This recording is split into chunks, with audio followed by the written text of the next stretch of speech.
Hello, I'm Krista West. Welcome to another FlossTube. I have a bit of a cold today. I'm fighting a cold. I don't really have it yet. Fingers crossed. I'm kind of hoping to get over it. So, but I have so much stuff to share that I wanted to do this.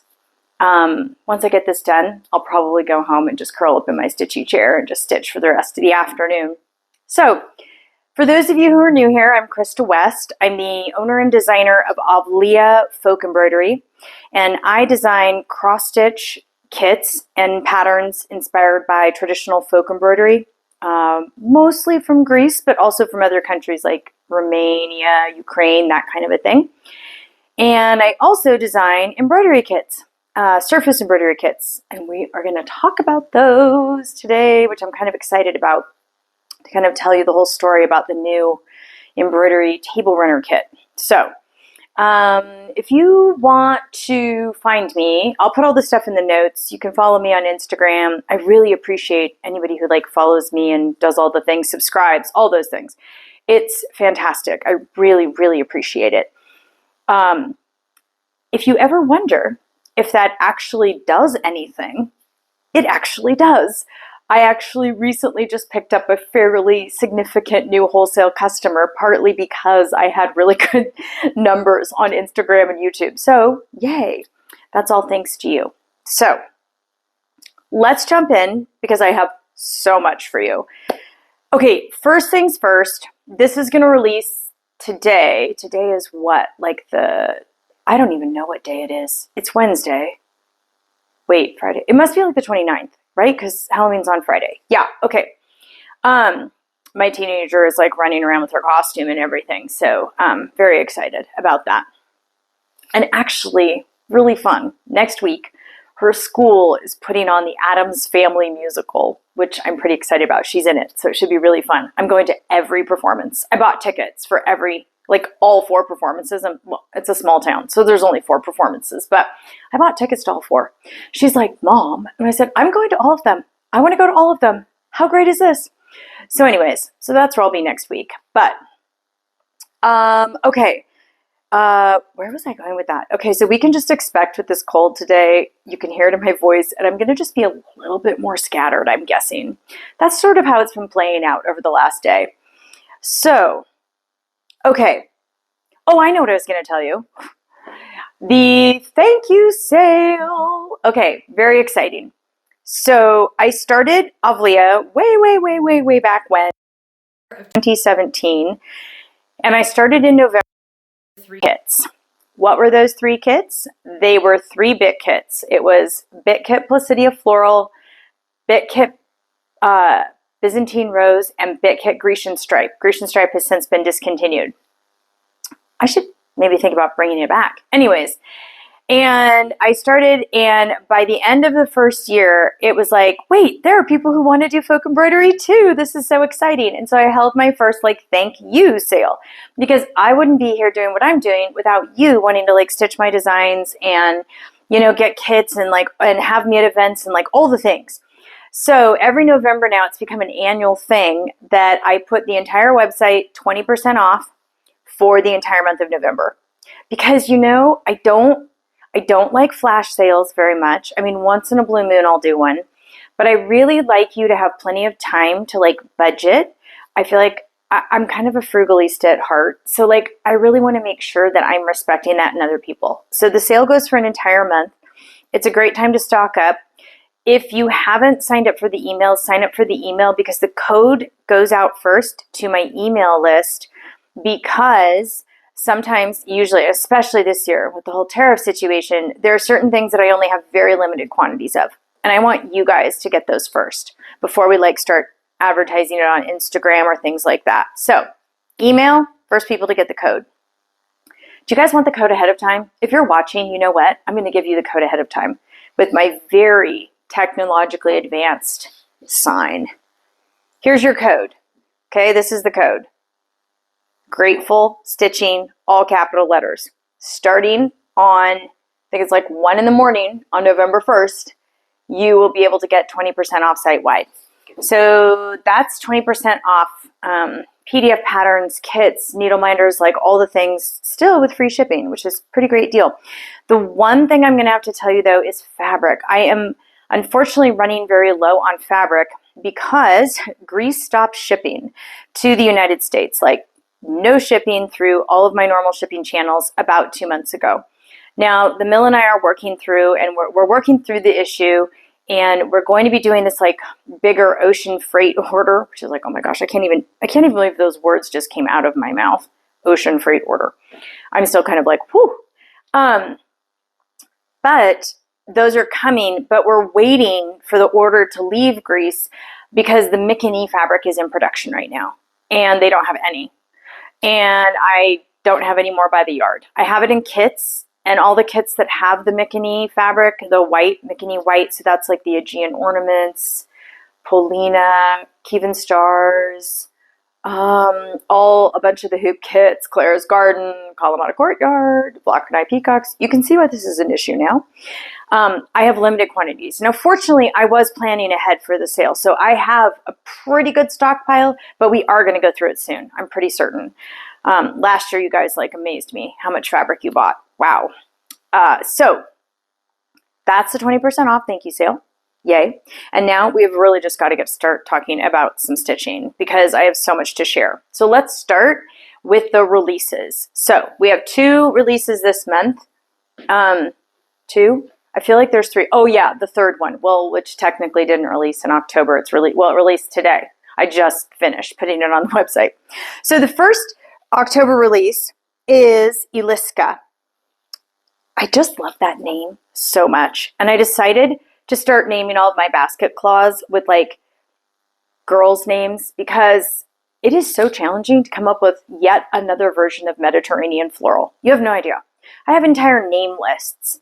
I have maps of Greece. I have all of these things. So sometimes just having a regular proper name is actually a great way to go. So Eliska is a design that I first saw. I'm going to get it closer. So it's a basket cloth on the 25 count even weave. So this is the 100% cotton, 25 count even weave. I import this from a mill in Europe. And this is the kind of fabric that's used a lot in household embroideries, in folk embroideries. So exactly for things like basket claws. I'm going to put this other embroidery down. This is a really cool, beautiful border. And the border, I've seen it actually now a bunch of places, but the first place I saw it was in a vintage Slovakian needlework booklet. And typically these kind of borders are oftentimes in folk embroidery stitched either all in red or like red and black. And I do love red. Don't get me wrong. I'm currently kind of going through a big red phase. Oh, I'll talk about my design week too today. I don't want to forget to talk about that. And so many of the traditional designs are in red and white or red, black and white. And it's great, but it's a very specific look. And it doesn't always coordinate with people's homes today.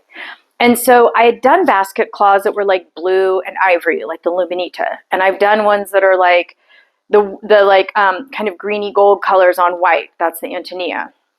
I had done a red and black one, Louisa, on the natural ground cloth. And then I was like, I want something that feels really fresh and modern. And I was thinking that this would be great because you could use it all year long. And then all you have to do at Christmas time is stick it in a bowl with some apples. Voila. You have instant Christmas decorations. So you could also, if you have like red floss in your stash, you could just sub out some of the stitching you could do in red too. And it'd be really awesome for Christmas. But these basket claws are a very quick stitch. I think this one is just over 5,000 stitches. So not very big. They make a terrific gift. Great wedding gift. I've been hearing from people that are making these now as sort of their signature wedding gift, which is such a great idea. Because in terms of like having textiles in your home, this is a nice size commitment. Like you're going to have this in a basket. You're going to put it on like a nightstand. You're going to put it on a little table. This isn't like a gargantuan table runner that you've got to have like a huge table for.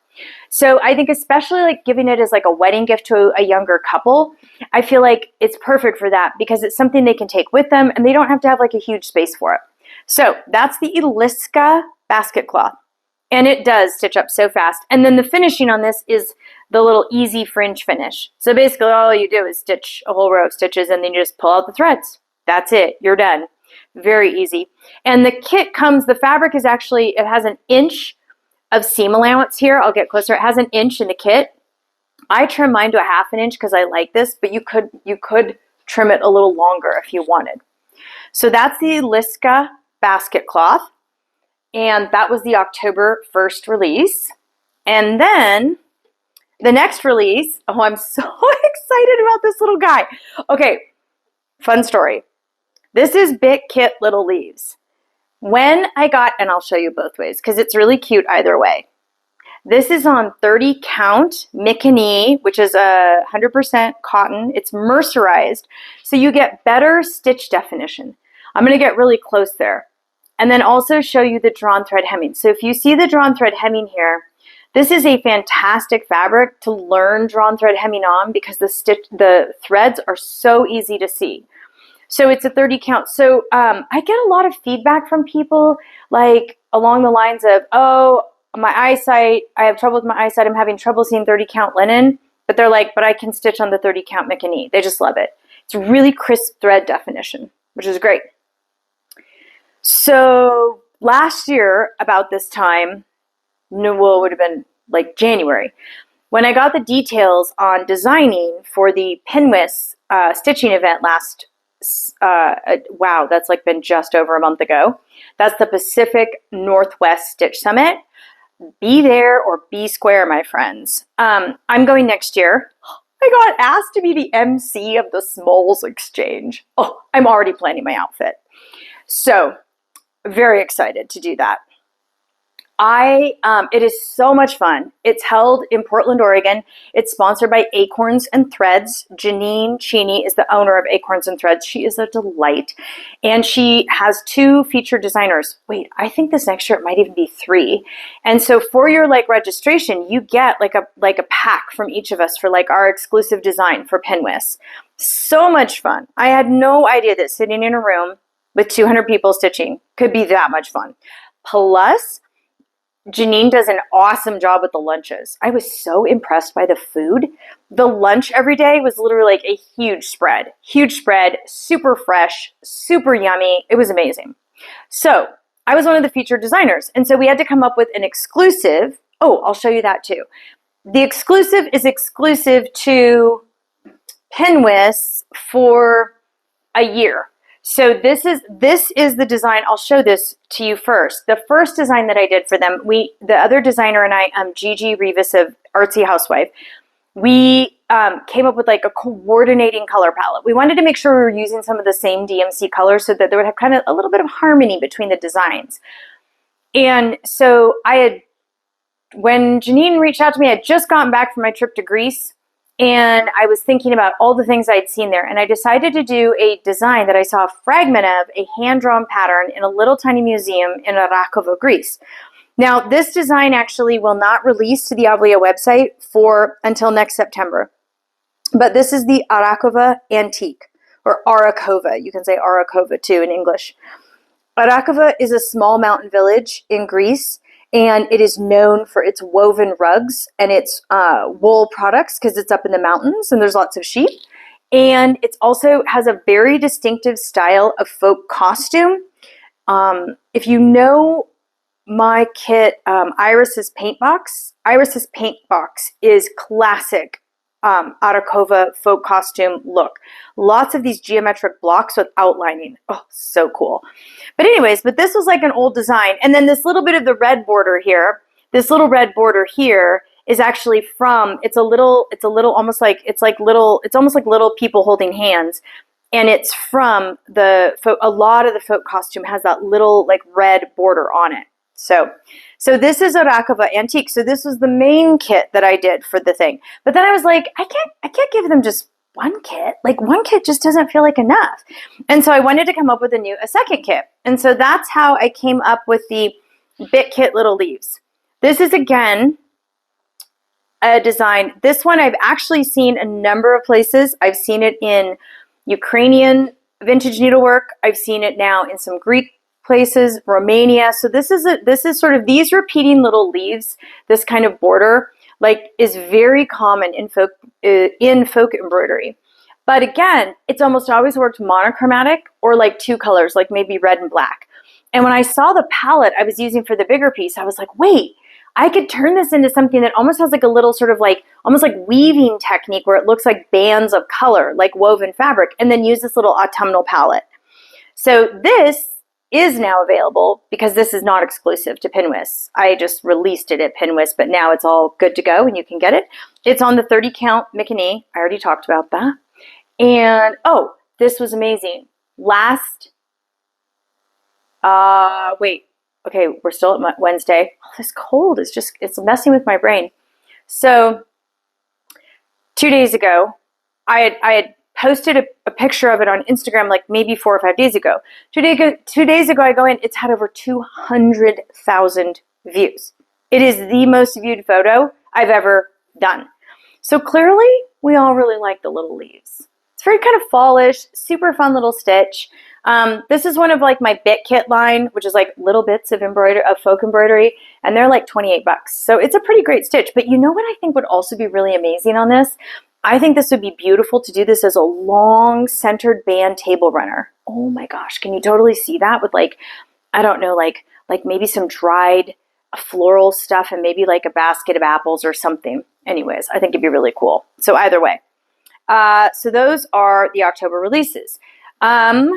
Okay, but coming up next, oh my word. Okay, so coming up next, wait, the other release, I knew there was another one I was forgetting, and I think I talked about this in the last FlossTube, but we'll just say it again, is the Trondheim Rose. So most cross-stitch designers just do cross-stitch and only cross-stitch. I'm just weird in that I do cross-stitch and embroidery kits because a lot of folk embroidery uses both techniques. So for example, this is a type of padded satin stitch that's used in Norwegian folk costume bunad. It's called bunad. It's also used in Yugoslavian embroidery and Hungarian. There's a lot of folk traditions that use surface embroidery, also known as hand embroidery or just embroidery, as opposed to cross stitch. And I'm sort of like, all the embroidery. Let's do all the embroidery things. And so early on, I had people start asking me if I could produce like a really high quality embroidery hoop kit. People at first started asking me for like their kids. They were like, can you do something that I could like teach my kid?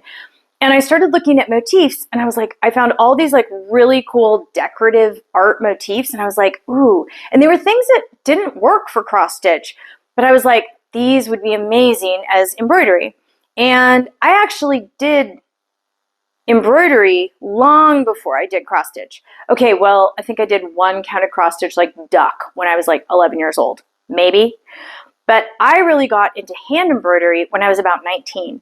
And so I did a lot of hand embroidery. And so when I see it in Greece and when I see it different places, I'm just as drawn to it as I am to cross stitch.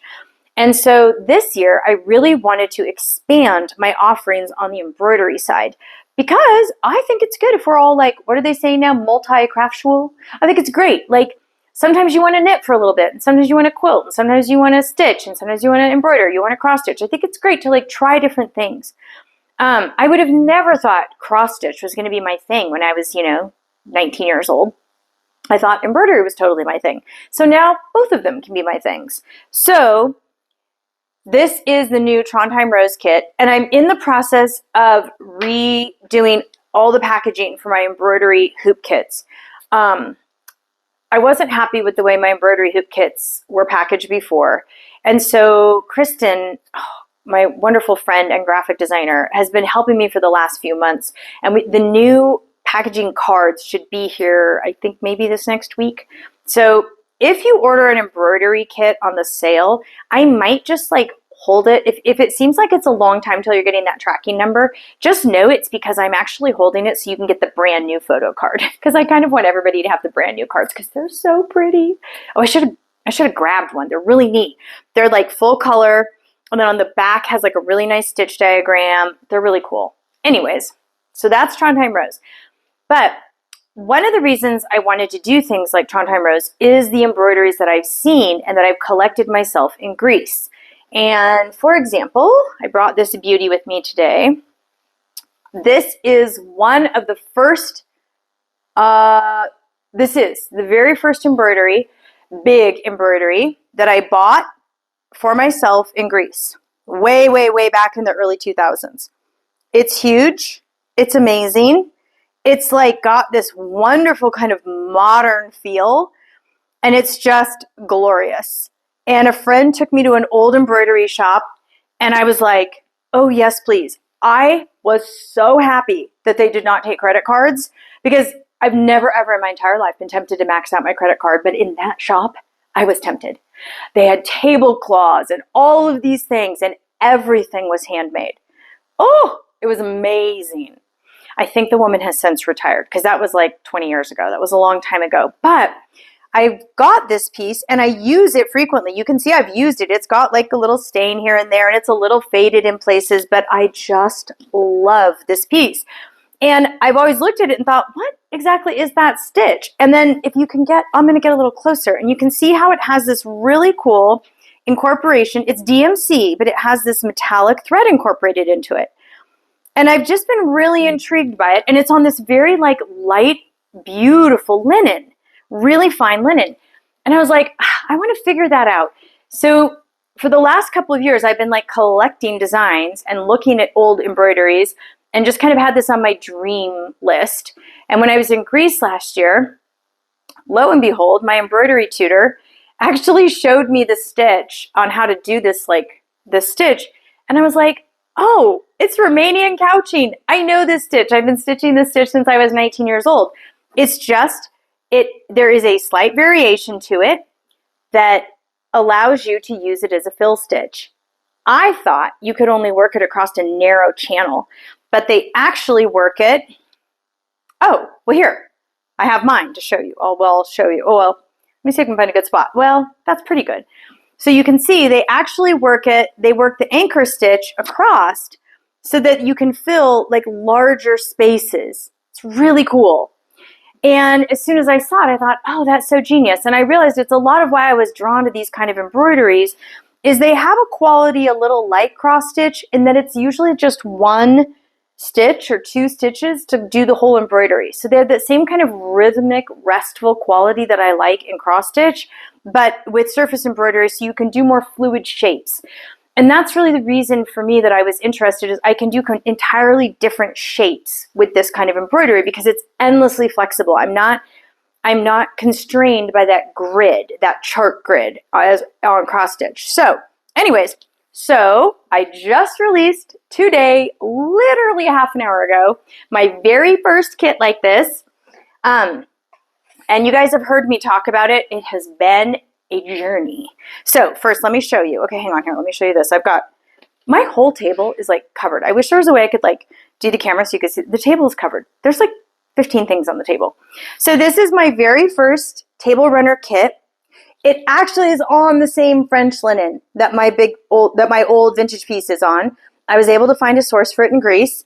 And this new design is called Kithira. I've named it Kithira Begonia because, okay, you guys are going to think this is hysterical. I think it's hysterical. One of my middle daughter is actually dating a botanist. I'm like, oh, sweetheart, do not mess this up because, oh my gosh, and wait for it, it gets better. He embroiders. No joke. When she told me that, I actually thought she was messing with me. I'm like, no, no, no. She's like, no, Mom, he really does embroider. I'm like, and he's a botanist.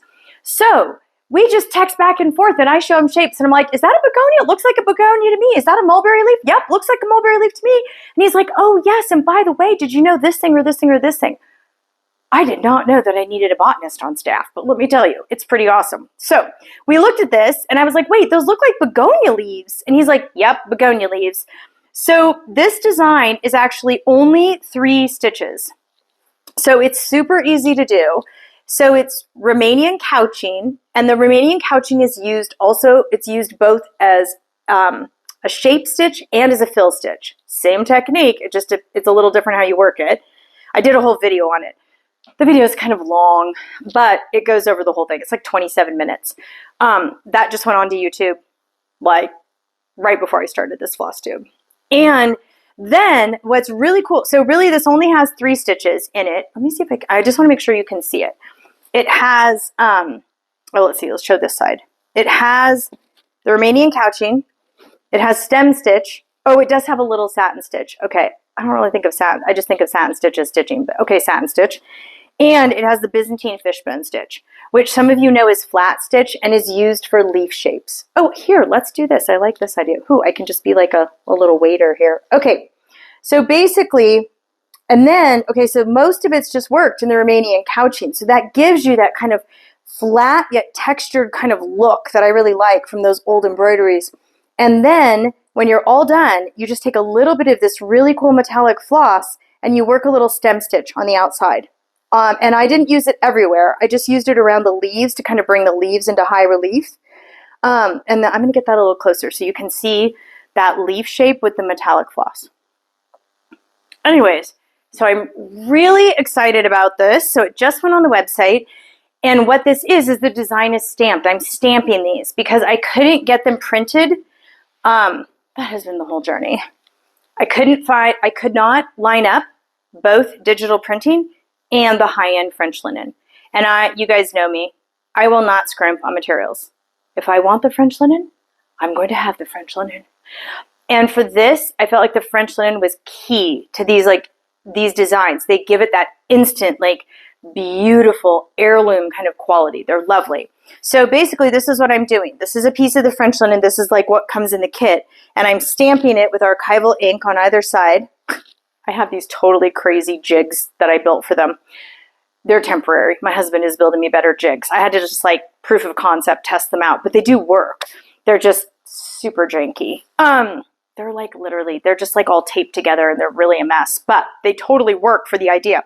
So I stamp it this way. And on this one, I'm doing it as this is the regular size. And then because of the way the French linen comes, I'm also doing it in a longer size, this is a 35-inch size, because the same design, same amount of stitching. I just figured some people like a shorter table runner and some like a longer. So here for comparison, that's kind of what that looks like. Whoop, like that. So there we go. If you can see that. So I'm really excited. And I was really excited to finally get a source for the metallic floss. I showed the metallic floss at my stitching group at a stitching retreat on Saturday, and there's a lot of love. So I actually came home from the stitching retreat and ordered more because so many people wanted to see the metallic floss that I was working with, and now I'm looking for it.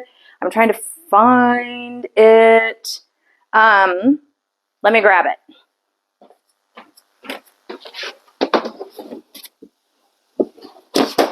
Oh, hang on, I don't have it right here. I thought I had it right here, and I don't.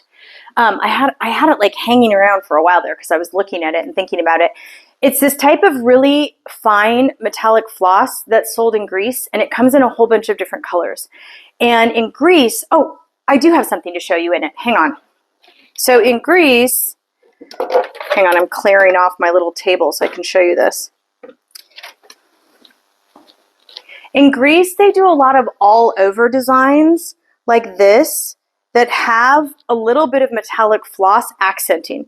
And this is probably a little dusty because it's on my cutting table. But this is a classic Mediterranean basket weave. I actually did this as a kit and a pattern for a while.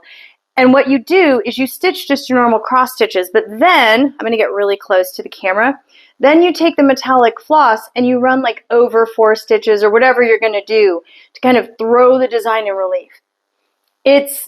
I love these pieces because, hello, something metallic, but it's not gaudy. That's what I love about this technique, is this kind of technique is understatedly elegant. It's very it just gives it a little sheen, a little something, and it's really beautiful. And it comes in a bunch of colors. And so I'm getting, and one of the colors that's used probably the most that I've seen in Greece is this kind of gold black. And that's the one we're using in the Kithira Begonia kit, and I'm going to use it in the next one. It also comes in, I'm getting it in a silver, I'm getting it in copper. I'm actually getting it in 2 shades of copper.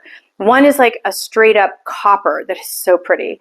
And the other is actually the copper twisted with black. So you get that kind of understated copper effect. Because this next year, for some of my designs, I'm going to start doing kits that are like not full coverage, just to be clear, but they're all over designs. They're like repeating motif designs that incorporate metal threads and specialty metal trims that I have coming from Greece. You guys are going to be excited. Oh, I think I have some of the trim right here. I'll show you. Let's see. Let me grab the trim. I have to kind of get down here and get it from a tote. Hopefully I won't knock over the camera. Let's hope not. Oh, I have it right here. Okay, great. Here we go. This is one of them that I'm getting from Greece. And you can see it's here. Let me see if I can hold it up. It's this really neat little metallic trim that you can just sew on the end of a table runner. So, and the way they do this in Greece is like they don't use drawn thread hemming or anything. It's another like really easy finish. And I love the idea of having more easy finishes. So that is coming.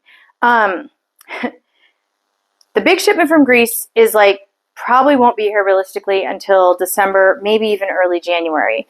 It's taking quite a bit to like coordinate all of this. But I have several of these trims. I have 3 different ones coming in. So I'm kind of excited about that to like start doing that next little thing. Because I really want to expand and try and offer a little bit of something in like most of the folk embroidery traditions that I've encountered. And I just love, you guys know me, I love an all over design. I just love it. I love the meditative quality of stitching it. And I also just like them. I think they're really useful pieces in your home. And this year I decided that they were also the pieces I was going to make for my granddaughter's prekas. So a preka, if you guys haven't heard me talk about that before, it's sort of like a hope chest, but in Greece, women are given a big collection of embroideries that their family members have made for them when they launch into adulthood, typically when they get married. And I realized that I had made borders and I had made table runners for my granddaughters, but I had not done any just all over pieces. They're nice because they're a little smaller, they're modern, they're just kind of easy to tuck anywhere on a bookshelf or a console table or like whatever. So I have 2 designs for next year that are actually going to be that, and they're going to incorporate the metallic threads and the metallic trim. Woohoo! It's going to be very fun. So, okay, that's Kithira Begonia. Oh, I know. You might want to see the next one after Kithira Begonia. And since you're here, oh, the other thing too about these that I should mention is, man, they stitch fast. This took me 2 weeks. That was it. This sort of like this size of a cross stitch piece would take me like, I don't know, probably 6 weeks. So they do stitch up pretty quickly because again, you're just stitching the one bit of the design that like has the design. So anyway, so that's kind of fun. So I've got the next one that I'm working on and I'll just kind of show you a quick sketch of it. Gosh, I am like dropping stuff all over the place today. I'll show you the quick kind of sketch of it. I'm still working on the details on this one. So this is just literally my working pattern sketch as we test the print block. But this one is actually going to be a really cool square design. Okay, so you guys get the sneak peek. It doesn't look like much now, but it's going to look really cool. And the whole idea is that I'll do it in a square version for like a cushion cover or a table square. You could have this as a table square. Oh, that would be so cool. Oh, maybe I need to make 2 sizes of this. That just occurred to me. Anyways, and then a table runner version where the motif will be in the 4 corners of the table runner. So that should be pretty cool. So again, I'd love to, if you do get these, I'd love to get your feedback on these because I know it seems like, to me, it feels like a little bit of a stretch to like introduce this into my cross stitch environment, but these designs are so beautiful. And I feel like this is another aspect of like traditional folk embroidery that I've seen in Greece that I'd really hate to see die out. I mean, these motifs are just stunningly beautiful. So we'll see. And I also have a couple of seconds on these where like the stamp didn't quite go down enough to where it met my like 100% quality standard, but you can still see the design. So I'll probably release those too. I need to take a quick picture of them so you can see like exactly like what's missing. It's really not. You could still totally stitch them, but since it's not like 100% perfect, I wanted to sell them as seconds. So I will have those on the website too at some point soon. So, okay, Now, oh, wait, one more thing. Okay, so then coming onto the website, boy, I told you it was busy today, is I'm very excited to have just gotten the Clara's Garden in Mikini on the website. Wait, I spoke too soon. I finished all the kits. I have to put it on the website. Okay, this is on, unfortunately, I cut all of these out before I ran out of Mikini. This is actually probably why I ran out of the Mikini. But anyways, so this is the Clara's Garden design, which is really popular. This is a very popular kit, but it's my original version is on linen. And this was the first preca that I did for my second granddaughter. It was her very first embroidery. So it has a very special place in my heart. And it is fabulous on the linen, but with the tariff situation, I have been trying to take some of my bigger, more expensive linen kits, and we're stitching them up on the Mikini because the Mikini is more affordable. So this will be probably somewhere around, like, it'll probably be like, I don't know, it's like going to be between like $15 and $20 cheaper than linen. So I don't want the linen to be a barrier to people who want to stitch. I want to make sure that the kits are affordable for people. So that'll be coming out really soon. What's the holdup here? I don't know. I'm the holdup. I have photos. I have all the things. I just have to sit down and get it on the website. So I need to do that. So that's going to be coming out. And along those same lines, very excited that Blue Larkspur is too.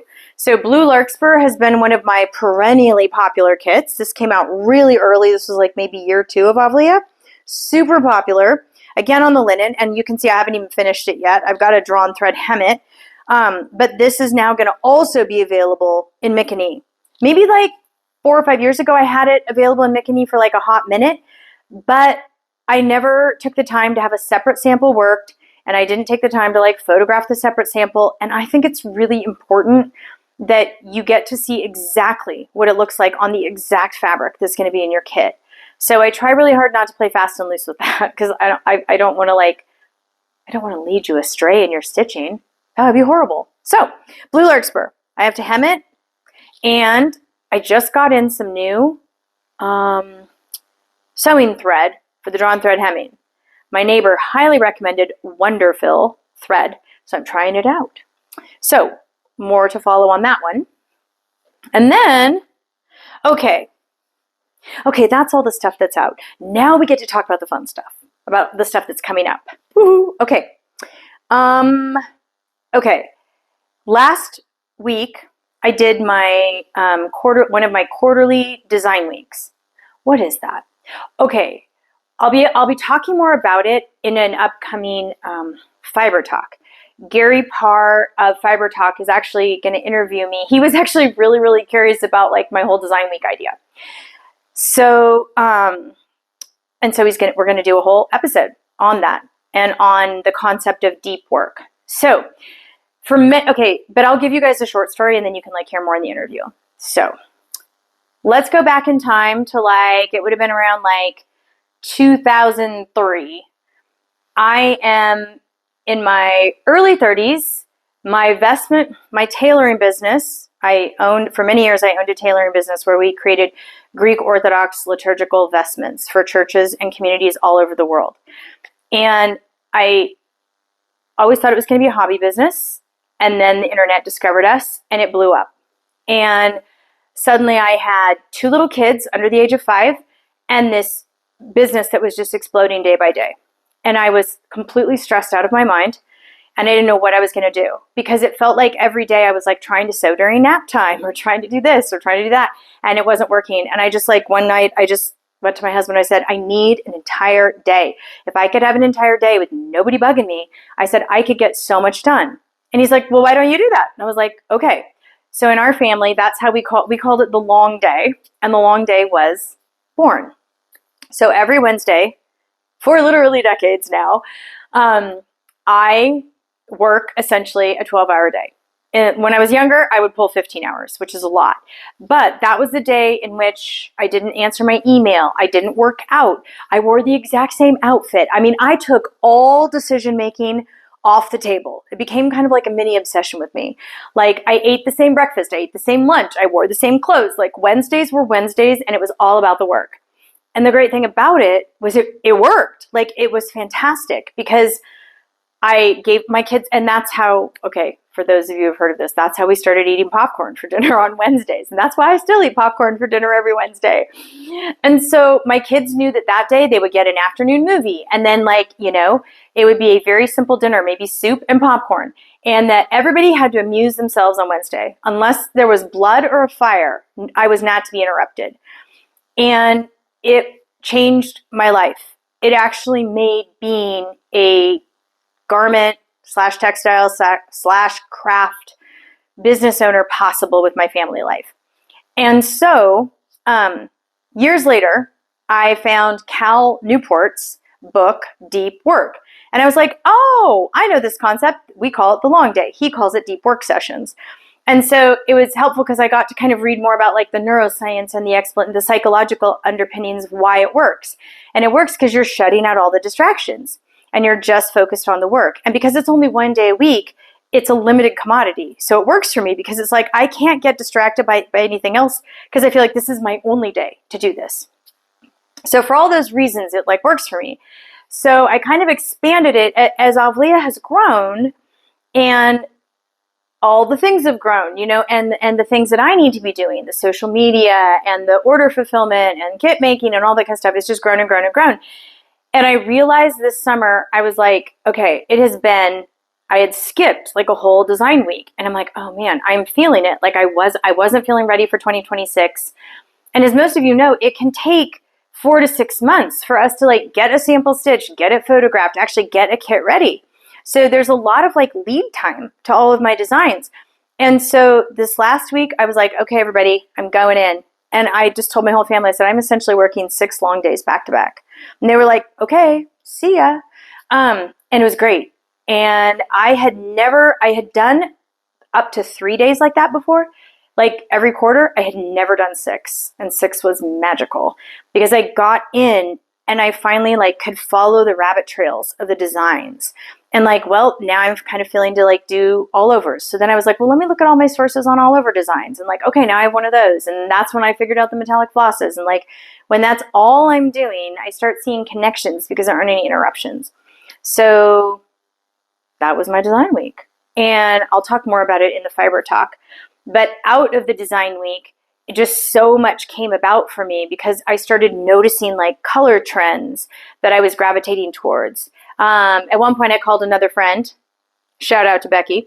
And I was like, oh my gosh, this is like, I'm working on these like new smaller projects. And like, I'm just not the color palettes. Oh, she's like, Krista, don't you ever do anything that's just all red?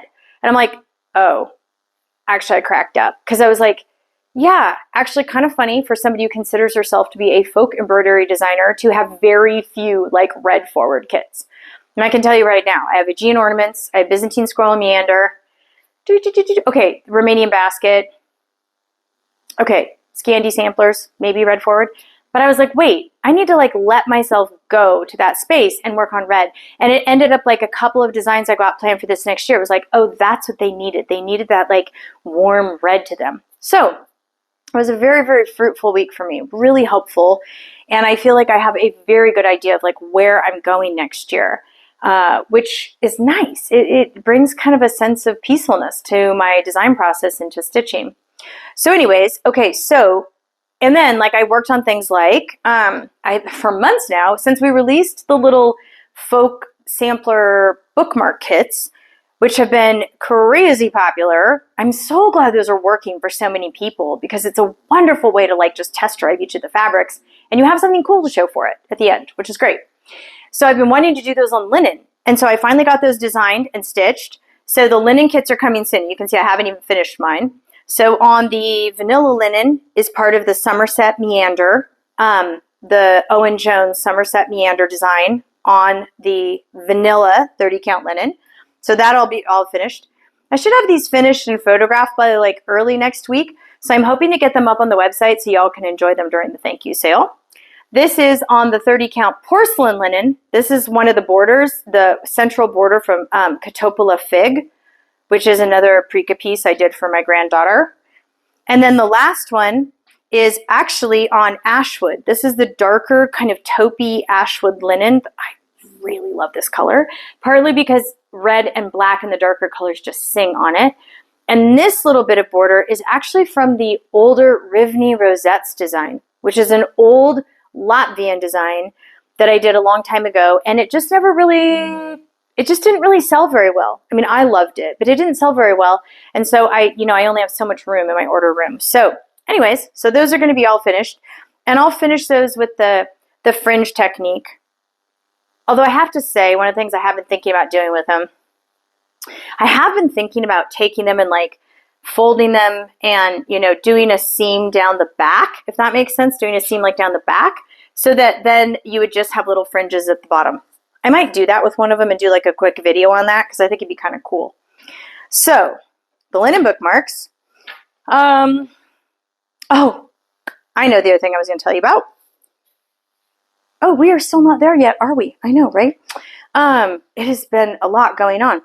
Okay, so when I sat down and did designing, I've been really thinking a lot about smaller kits because obviously I have no trouble producing big kits.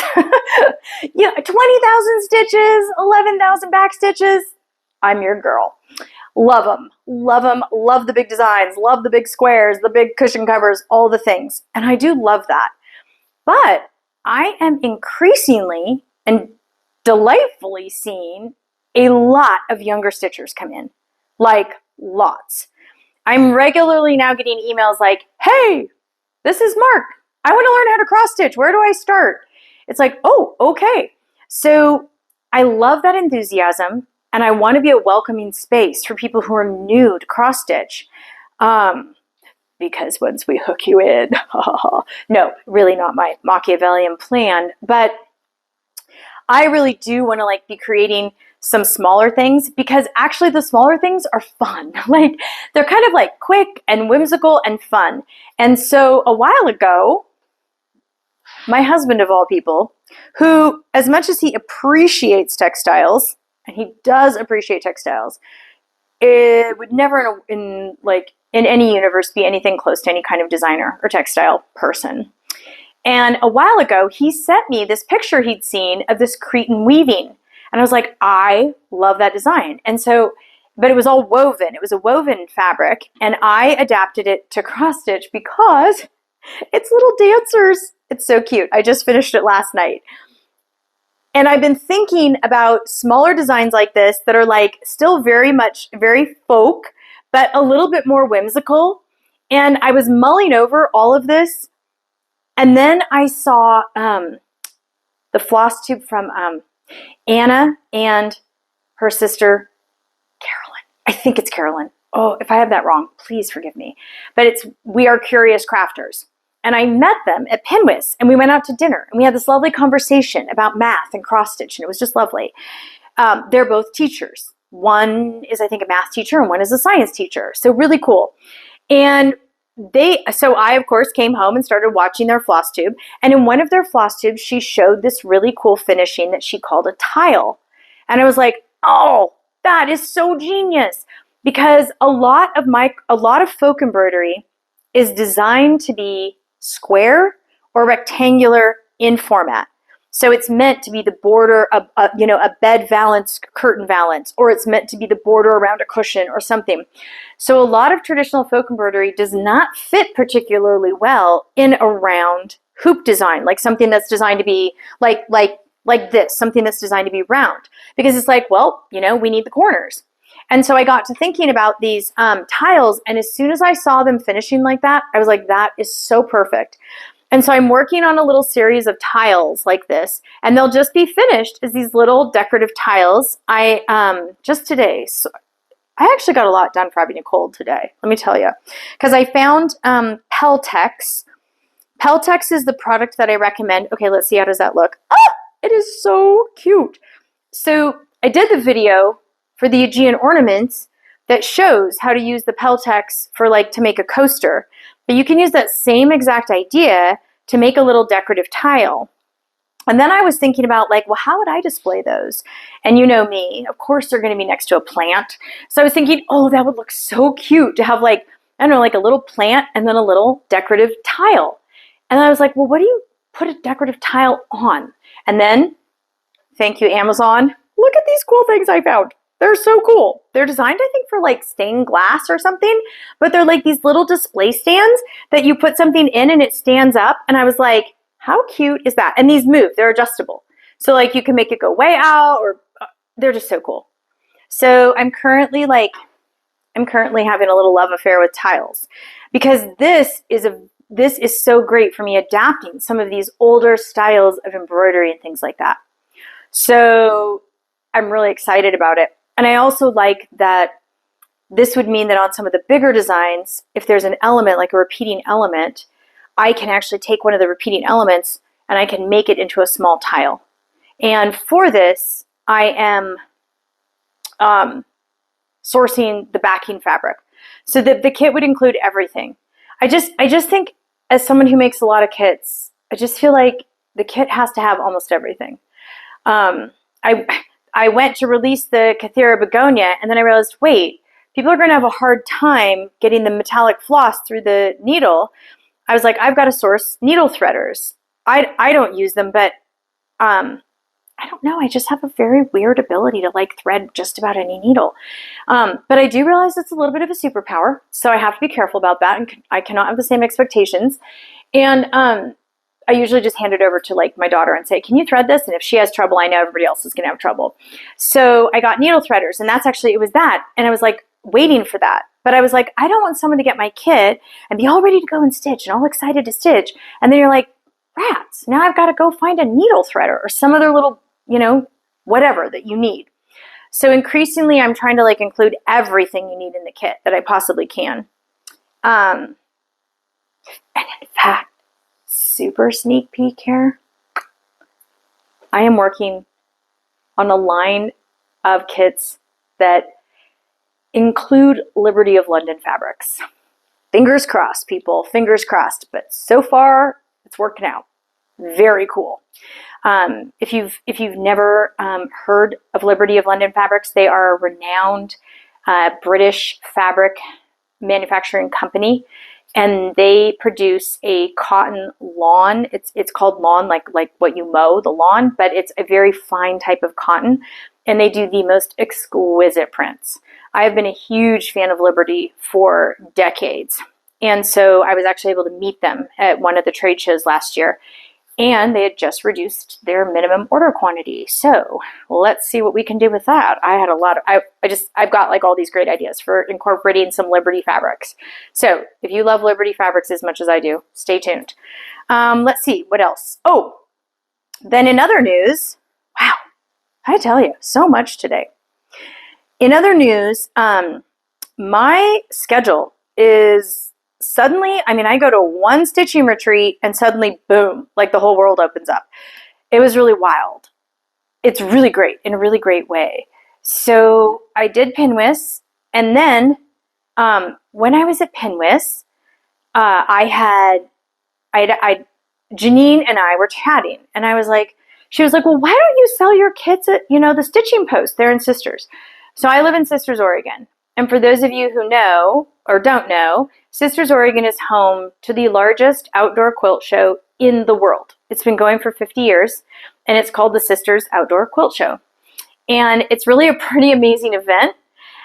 In one day, they get up super early in the morning, and they hang hundreds of quilts all around town, outside.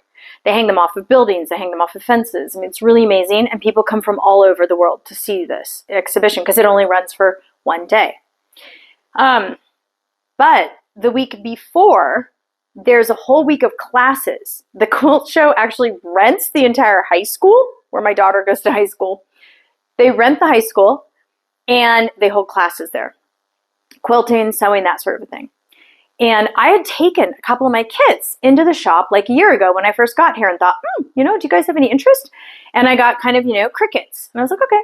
So I was at Pinwis, and Janine was like, you really need to have your stuff there. And I was like, oh, okay, well, I'll reach out again. Reached out again and got this like incredibly enthusiastic response. It's been so amazing. They are having me actually start a stitching club. So we're starting a stitching group first Tuesday of every month, 11 a.m. to 1 p.m., Sisters, Oregon, at the Stitching Post. I'll be there. And then they're actually going to be doing a Meet the Designer event sometime in November. As soon as I have more details, I'll let you know. If you are ever driving through Sisters, they will be stocking some of my kits, so that's great. And then they asked me to teach at the classes the week before the quilt show. And so I'm putting together, and I guess they've wanted to have cross stitch represented at the classes for a long time. And so in that, I'll be doing one. Their classes are long; they're 6 hours. It's a whole day, and so I'll be teaching a day-long class on the folk flourish method, which is on adding folk embellishments to your clothing. And the next day is going to be the folk finishing class. So and on that one, you have to get, there's 2 kits you'll buy, and you have to buy those, you have to finish them, do the stitching, or at least just the outer edge. Then you'll bring them to class, and we'll learn the fringe finishing in the morning, and we'll learn drawn thread hemming in the evening. Now, there is a maximum of 20 students per class, and the thing that really cracked me up, the fire marshal will only let them have 2 irons per room. I am currently putting my husband on the whole additional power source problem. So he's already located a generator, and we're going to have a lot of irons that we're going to be running off of our generator. So it's going to be awesome. So I have room for 20 students in each class. I understand this is an incredibly popular event, and they open up registration January 14th, I believe. So you want to check their website and find out when they open. I think I heard it correctly when she said that it is not uncommon for their registration to sell out in 15 minutes. So that's exciting. So anyways, and then I'll also be here. I will be doing at least a full day at the shop, basically just there talking with people coming in for the quilt show, that kind of a thing. I'll be at the fundraising dinner because it is actually a nonprofit thing. It's really amazing that they pull this off every year with all this volunteer help. So anyways, so that happened. And then I'm going to be at Sew Expo in Washington in March, and I'll be teaching 4 classes there. Lots of teaching. And then I'm waiting to hear the details, but I may be at the new, it's new, the Quilt Knit Stitch retail exhibition in, is it St. Louis, Missouri? I think it's St. Louis, Missouri in April. And then I also got into StitchCon. I was pretty excited about that because I was waitlisted, and I was all on my Pinwist high, and I'm I gotta go to another stitching retreat. I'm so excited. And then I went to go and sign up, and it was you are waitlisted. And I was I'm waitlisted. It was awful. And so I sat there, and I just thought, it's just, okay, it's not in the cards for me. And I had a little mopey moment. And then 3 days ago, I got the whole, you are off the wait list in StitchCon. So I was woohoo. So I'm going to week A. If anybody else is going, talk to me. We're building a table right now. I got other people reaching out. We're going to just do kind of the newbies and all the people who haven't gone before a table. So if you haven't been to a stitching retreat, what the heck are they? Okay, so because I'm really new to this whole world too.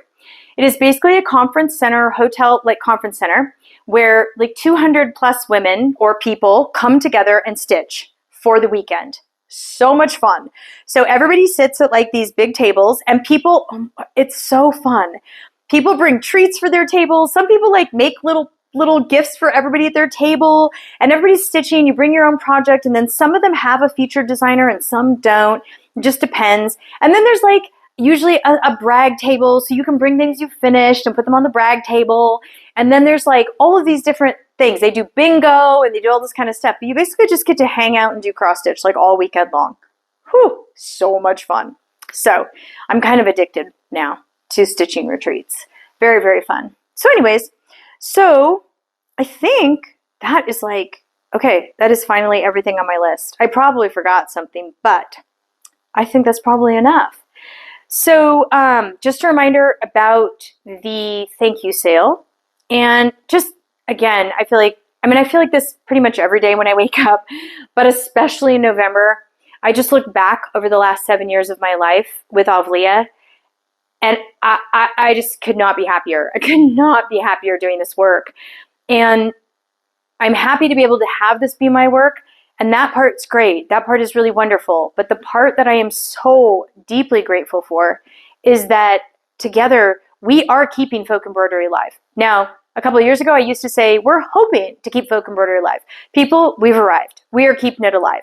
I am here to tell you that. It's like, I just feel like this is so wonderful that we're actually able to keep these historical patterns, these historical methods and techniques alive well into the next generation.